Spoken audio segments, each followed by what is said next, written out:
Bonjour et bienvenue à cette étude. Je m'appelle Michael et là nous allons voir pourquoi c'est important de regarder ce que les Juifs font maintenant, vu que ils sont au milieu d'une nouvelle guerre, c'est vrai. Mais si nous lisons les Écritures, en fait, ils jouent un grand rôle dans ce qui va arriver dans les derniers jours, juste avant la seconde venue de Jésus-Christ. Et ce que nous voyons maintenant, c'est qu'il y a un groupe de Juifs qui se prépare à faire de nouveau une offrande au Seigneur selon la justice. C'est une phrase qui est importante pour les membres de Jésus-Christ, de l'Église de Jésus-Christ des saints des derniers jours, parce que c'est dans nos Écritures, dans les Doctrines et Alliances. Je voulais vous montrer ça.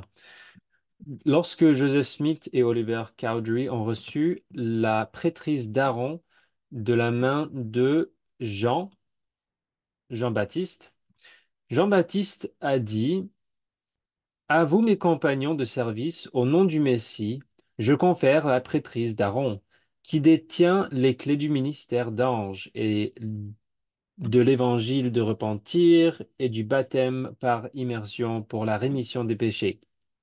Alors, c'est ça le pouvoir, ce qu'on peut faire avec la prêtrise d'Aaron. Et cela ne sera plus jamais enlevé de la terre jusqu'à ce que les fils de Lévi fassent de nouveau une offrande au Seigneur selon la justice. Alors, si Jean-Baptiste nous dit que cela ne sera plus jamais enlevé de la terre jusqu'à ce que, ça veut dire qu'en fait, oui, la prêtrise d'Aaron sera enlevée de la terre un jour. Et quand? Quel jour? Ben, le jour où les fils de Lévi fassent de nouveau une offrande au Seigneur selon la justice.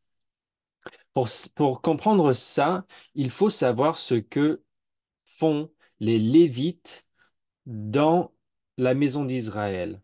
Il y avait 10 tribus dans la maison d'Israël. Un des tribus, c'est la tribu de Lévi. C'était les prêtres, le grand prêtre, ceux qui travaillaient dans le temple, ceux qui faisaient les sacrifices. Alors, c'est eux qui faisaient les offrandes au Seigneur, selon la loi de Moïse. Et dans l'histoire des Juifs, ils ont déjà eu deux temples. Deux temples, si tu ne comptes pas le tabernacle de Moïse en Exode, mais ils ont déjà eu deux temples.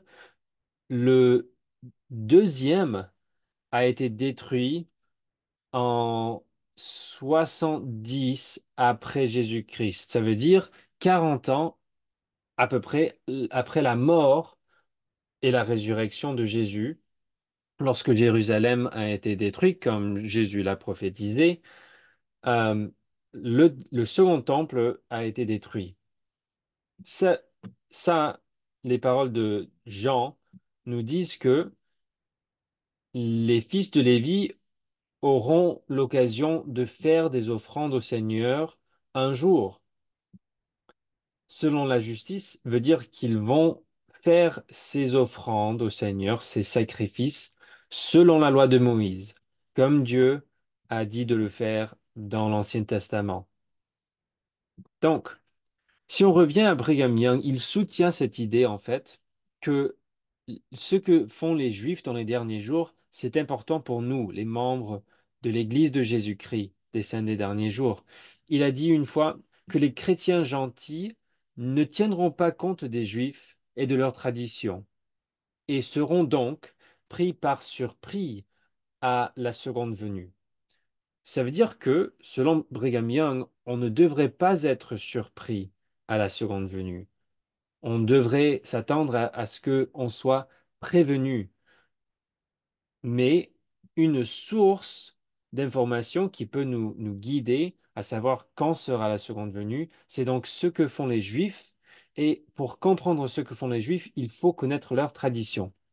Alors, je vais vous montrer un peu de, de ce que font les Juifs et pourquoi c'est important selon leur tradition.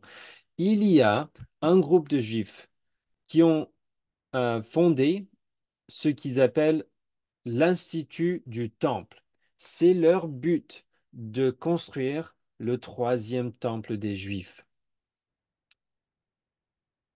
Ici, je vais vous montrer leur site web. Malheureusement, c'est en anglais, ils n'ont pas tout traduit en français, mais je peux vous montrer un peu leur but. D'abord, pour recréer leur temple, pour construire leur troisième temple, il faut tous les meubles et les outils qu'utilisait le grand prêtre et les prêtres, les Lévites, dans le temple des Juifs. Et ils ont construit et fabriqué tout ce qu'ils ont besoin d'utiliser dans le troisième temple. Ils n'ont pas encore construit le troisième temple, mais ça vient bientôt. Honnêtement, il n'y a pas grand-chose qui reste à faire. Donc, dans le temple, il leur faut un pot pour l'encens, le menorah, les garments des Lévites et du grand prêtre, et l'autel pour faire les sacrifices. Ils ont fabriqué et construit tout ça depuis leur fondation en 1987. Je peux vous les montrer, c'est ici sur leur site. Euh, Ils ont mis une page pour...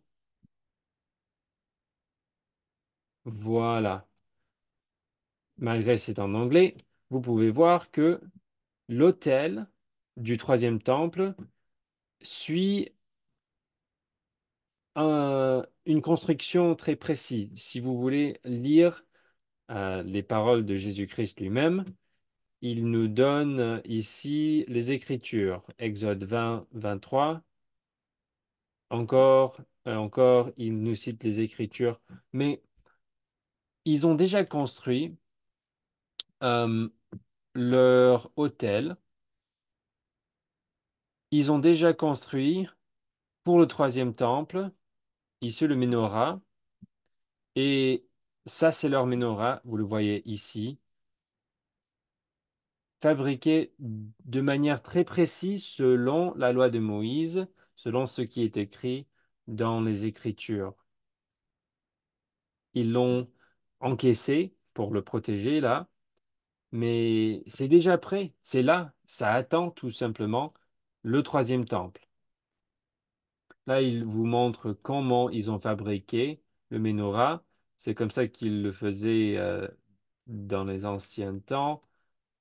Il y a plusieurs manières de le fabriquer, plusieurs méthodes, mais les voilà en train de le construire. Ça fait peut-être 20 ans qu'ils ont pris ces photos. Donc, le menorah en particulier, ils l'ont depuis assez longtemps, peut-être plusieurs décennies, mais l'Institut du Temple a été fondé en 1987. Donc, ça date déjà.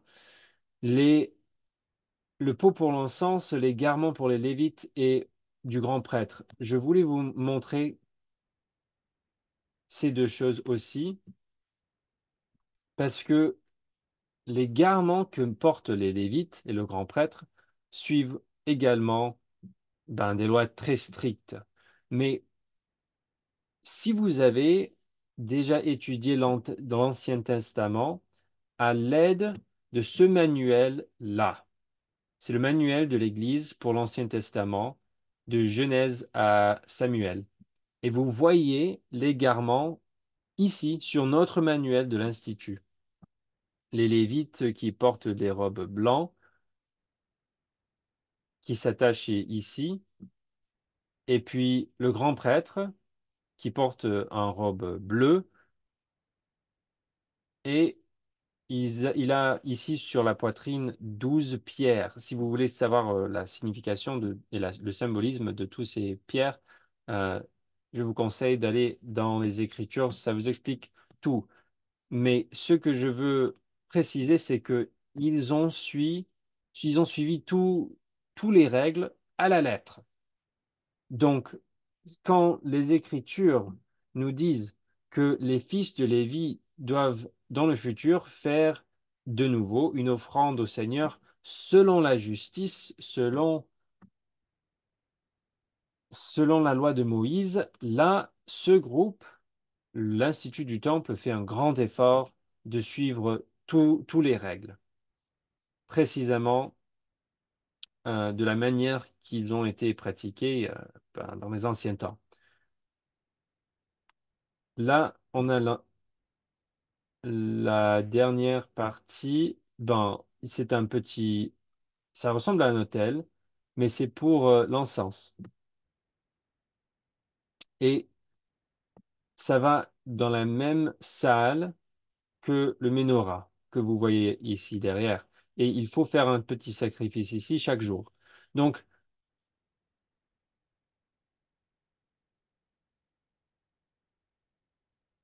vous pouvez voir tout ce qu'ils ont déjà construit sur leur site web, si vous voulez. C'est templeinstitute.org. Mais là, on doit continuer parce qu'ils ont déjà fait des choses très importantes, surtout de la perspective d'un membre de l'Église de Jésus-Christ des saints des derniers jours. Je vais vous montrer. Le 10 décembre 2018, l'Institut du Temple a offert une offrande de blé sur l'autel. Vous pouvez voir dans les Écritures, dans Lévitique 23:9, où Jésus a commandé à Moïse de faire cette offrande de blé. Versets 9 et 10 là, parle aux enfants d'Israël et dis-leur, quand vous serez entrés dans le pays que je vous donne, la terre promise, et que vous y ferez la moisson de blé, vous apporterez au prêtre une gerbe, prémisse de votre moisson. Prémisse de votre moisson. C'est un peu comme ça que ça marche avec ben, l'offrande de l'agneau, n'est-ce pas? Le premier-né, sans tache. Ça s'applique également à l'offrande de blé. En- Ils ont mis sur leur site web une explication de comment faire cette offrande. Et ils l'ont déjà fait. Donc, si vous voulez savoir tous les détails, vous pouvez lire exactement comment il fallait faire l'offrande de blé selon la loi de Moïse. Mais ce qui est important pour nous, c'est que ils ont déjà fait cette offrande à Jérusalem. Ils ont même invité 70 nations pour participer à cette cérémonie, ou bien pour regarder la cérémonie, pour être présents.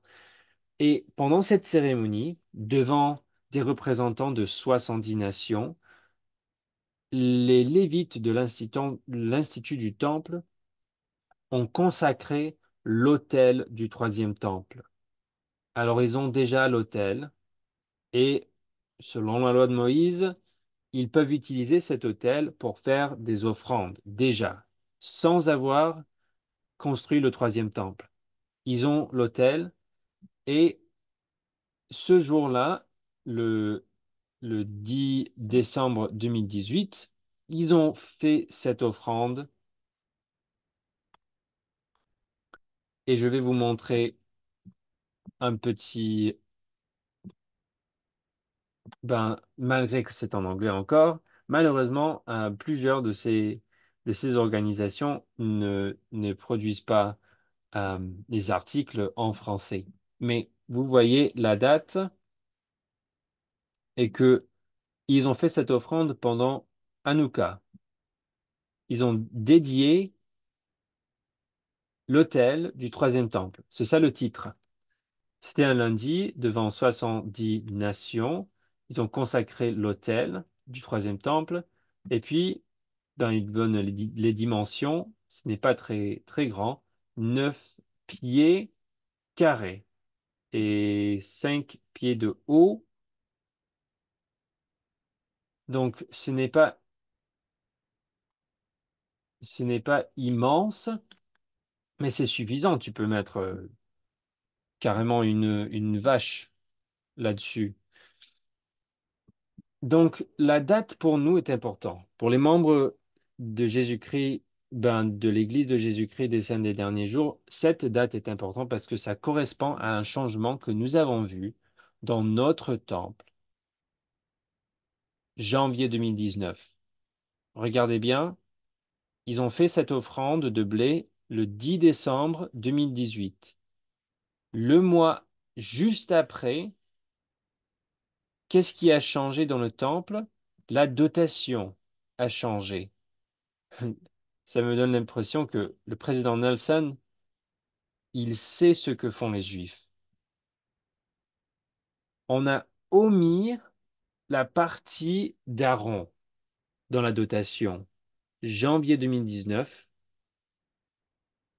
et le port du voile pour les sœurs. Alors,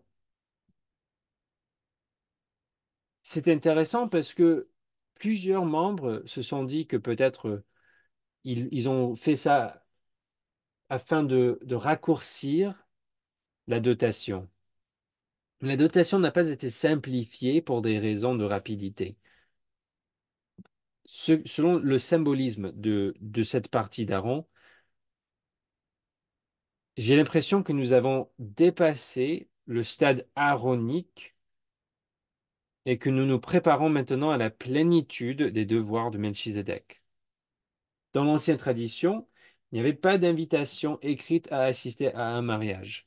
Et je parle de mariage parce que on se prépare pour la seconde venue, n'est-ce pas? Et que Jésus va revenir. Quand il revient, il va recevoir l'Église comme un époux reçoit son épouse. Alors, dans le symbolisme de la robe dans les anciens temps, si quelqu'un a été invité à un mariage, il n'y avait pas d'invitation écrite. L'invitation était donnée verbalement, de sorte que lorsqu'un invité était invité au mariage, il changeait sa robe, le côté de sa robe, ou le côté avec le nœud ou le fermoir, d'un épaule à l'autre épaule, afin que ce qui invitait sache que cette personne avait déjà été invitée. Et ils savaient ça parce que le fermoir ou le nœud de leur robe était sur l'autre épaule. Alors, le symbolisme là est important parce que ça nous, ça nous fait penser et ça nous prépare pour la seconde venue. Et maintenant, on ne le fait plus. On ne change plus de robe, on a complètement omis la partie d'Aaron. Est-ce que ça veut dire que,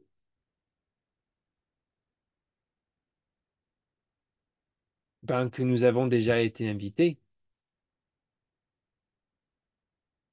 que le mariage sera bientôt? N'est-ce pas possible? Surtout parce que les Lévites qui font ce qu'ils font selon la justice, grâce à la prêtrise d'Aaron, qu'ils ont été donnés dans les temps de Moïse, si eux, ils recommencent maintenant à faire les sacrifices sur l'autel consacré pour leur troisième temple, et que nous, dans le royaume de Dieu, on commence on a omis cette partie de la dotation, c'est très important, surtout parce que le changement dans notre temple a été mis en place par le président Nelson, même pas un mois après que, que les Lévites à Jérusalem ont recommencé à faire leur, euh, leur sacrifice. Maintenant, en parlant du voile dans le temple, et je parle de cela avec beaucoup de respect, je ne prends pas ça à la légère, mais il faut qu'on en parle entre les membres, parce que les sœurs, si on enlève la partie, on enlève la partie du voile, le voile est censé couvrir quelque chose de sacré et de puissant. Le but du voile, c'est pas de cacher quelque chose, c'est de protéger ce qui se trouve à l'extérieur du voile, du pouvoir qui se trouve en dessous du voile.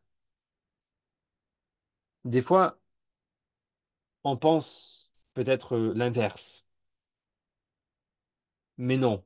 En fait, Le voile souligne la puissance de la personne qui porte le voile. Et c'est du symbolisme que plein de gens pratiquent dans leur cérémonie de mariage. La mariée, la femme, porte un voile et ben juste au début de la cérémonie, elle enlève le voile pour se marier. Et il faut garder ce symbolisme en tête. Donc, je me dis, est-ce que Dieu nous prépare à dévoiler ce qui est sacré lors de sa seconde venue? C'est lié avec la robe et le symbolisme de ces robes d'Aaron. Ok, il y a un autre lien entre les membres de l'Église de Jésus-Christ des Saints des derniers jours et ce groupe qui s'appelle l'Institut du Temple. C'est Lévites qui créent leur troisième temple. Le 10 mars 2019, l'Église a dédié le temple de Rome. Le temple a été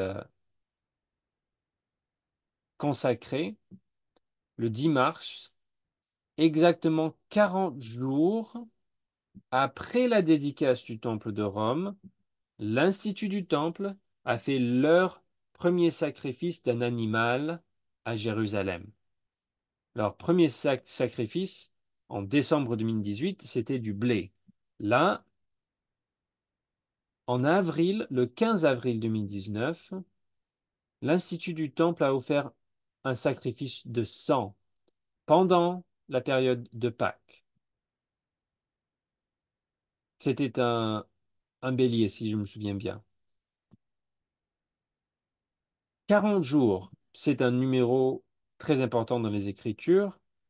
40 jours entre la dédication du temple de Rome, notre temple,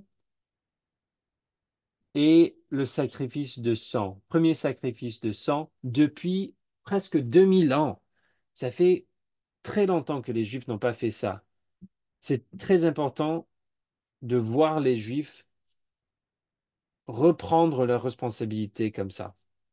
Mais 40 jours, ça correspond aussi aux 40 jours qu'il a fallu à Paul pour marcher de Jérusalem à Rome dans le Nouveau Testament. Selon les calculs de certains spécialistes, 40 jours. C'était la première fois qu'un agneau, je crois que c'était un bélier, mais on peut vérifier, a été sacrifié pour Pâques à Jérusalem depuis la destruction du deuxième temple en 70 après Jésus-Christ. Donc, comme j'ai dit, presque 2000 ans. Et il faut clarifier que ce sacrifice n'a pas été offert sur le mont du temple. Leur temple n'est pas encore construit, ok? Mais le temple vient bientôt. Donc, je vais vous montrer comment nous savons ça. Voilà l'article, ben, un des articles. Alors, dégage tout ça. Donc, ils ont écrit cet article quelques jours seulement après. Encore, avril, le 15 avril 2019. Voici les Lévites qui sont habillés selon les instructions de l'Ancien Testament.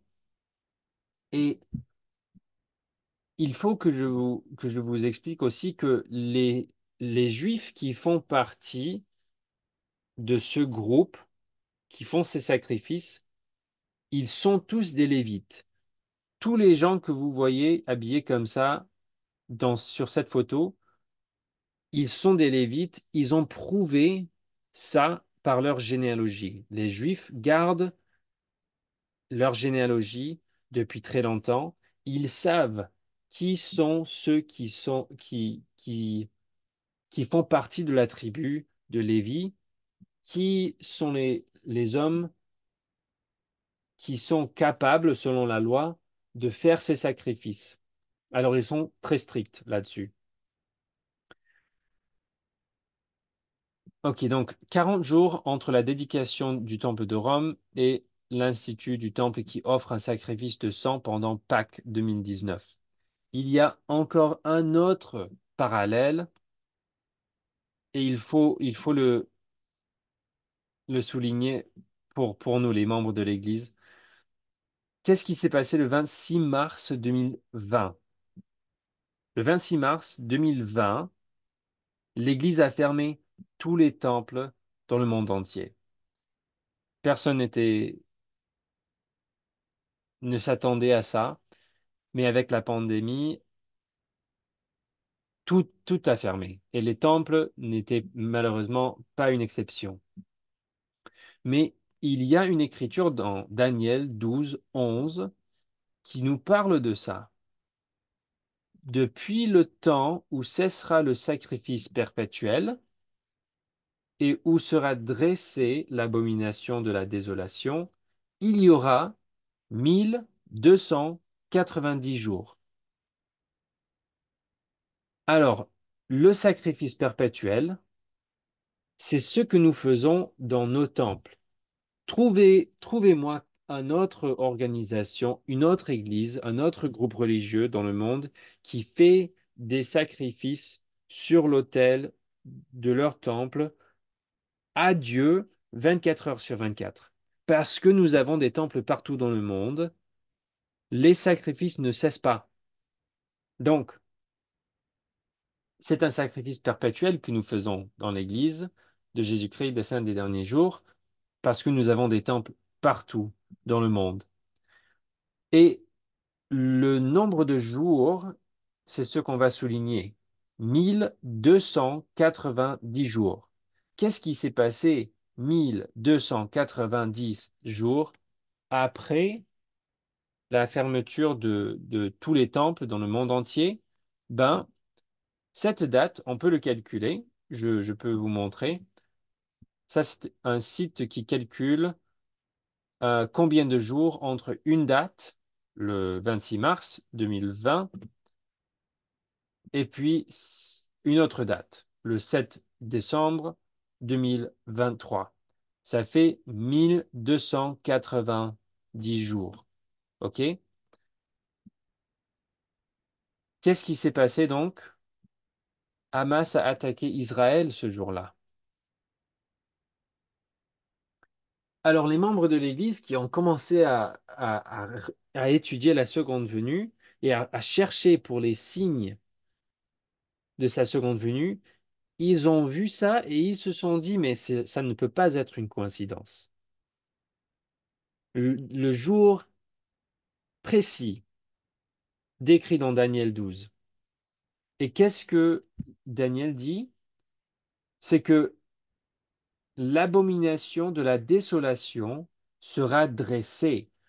Alors, il y a certains gens qui se posent la question, est-ce que cette guerre que nous voyons maintenant en Israël, c'est l'abomination de la désolation? Ben, selon Daniel, et avec la perspective de l'Église, des saints des derniers jours, ce n'est pas encore l'abomination de la désolation, mais cette abomination de la désolation a été dressée. En quelque sorte, ça a commencé, ou bien plus précisément, ce qui précède ou ce qui va nous amener à cette abomination de la désolation a commencé ce jour-là. Ça a été dressé le 7 octobre 2023. Si ce n'est pas une coïncidence, et que nous, le peuple de Dieu, le royaume de Dieu, sur la terre, nous les membres de l'Église de Jésus-Christ des saints des derniers jours, si on doit vraiment se préparer pour la seconde venue, comme le dit euh, le prophète depuis des années, alors on ne peut pas ignorer des, des parallèles comme ça. Ça ne peut pas être seulement une coïncidence. Et maintenant que nous avons vu plusieurs dates importantes, plusieurs événements importants entre les Juifs et les 5 des derniers jours, je vais vous montrer ce qui va arriver bientôt. Mais en résumé, l'Institut du Temple a offert l'offrande de blé sur l'autel. Même pas un mois après, nous avons fait un changement dans la dotation des temples. Le président Nelson a enlevé la partie des robes d'Aaron et des voiles des sœurs. Entre le 10 mars 2019, la dédication du Temple de Rome, et le 15 avril 2019, où l'Institut du Temple a offert un sacrifice de sang pendant Pâques de 2019, il y a eu 40 jours. Ensuite, il y a eu 1290 jours entre l'Église qui a fermé tous les temples dans le monde entier et l'attaque de Hamas contre Israël qui vient de se passer en octobre 2023. Donc, après avoir étudié tout ça, qu'est-ce qui va arriver ensuite? Ben, avril 2024, l'Institut du Temple prévoit un autre sacrifice. Cette fois-ci, c'est le sacrifice d'une vache rouge. Et ça sera pendant Pâques de 2024. La vache rouge et le sacrifice de la vache rouge est enseigné en Nombre 19, verset 2. Voici ce qui est ordonné par la loi que l'Éternel a prescrite en disant: Parle aux enfants d'Israël afin qu'ils t'amènent une vache rousse, sans tache, sans défaut corporel et qui n'a pas porté le joug. Je vous, je vous encourage de lire tout ce chapitre, Nombre 19, pour voir tous les détails. Mais selon les reportages récents, tout est déjà arrangé pour faire ce sacrifice. Ils ont dû amener ces vaches du Texas, ben, aux États-Unis, jusqu'en Israël, mais ils ont fait ça en 2022 parce que ces vaches doivent être parfaitement rouges et ils n'en avaient pas en Israël. Donc il fallait aller jusqu'aux États-Unis pour en trouver. Et puis avant de le sacrifier, la vache doit avoir au moins 2 ans. Encore, la loi de Moïse est très stricte. Alors il faut remplir tous les critères. Leurs vaches rouges viennent à peine d'avoir 2 ans. Je dis, c'était ce mois-ci, là, mars 2024. Alors, les vaches sont prêtes. L'hôtel maintenant est prêt et je vais vous montrer quelques, quelques scènes. On va sauter ça. OK. Ce reportage nous montre quelques images importantes. D'abord, les vaches sont vraies. Ils sont en Israël. Les vaches sont parfaitement rousses, comme la loi de Moïse exige. Cet homme-là, c'est celui qui prend soin des vaches, mais il fait aussi partie de l'Institut du Temple. Et là, il nous montre comment ils ont créé une rampe où ils vont mettre l'autel pour faire ce sacrifice.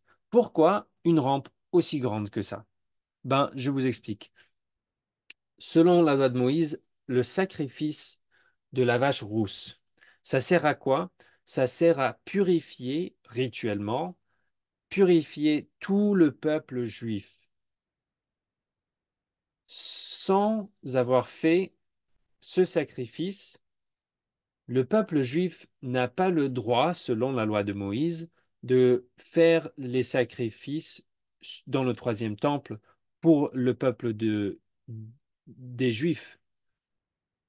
Donc, il faut absolument faire ce sacrifice de la vache rousse avant de commencer à reconstruire le troisième temple et à ouvrir le troisième temple et de faire des sacrifices dans le troisième temple.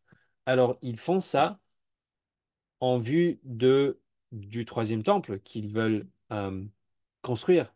Mais ça veut dire que après avoir accompli ce sacrifice-là, les Juifs, les Lévites, n'auront rien d'autre à faire sauf reconstruire leur temple pour une troisième fois, ce qui est quand même incroyable.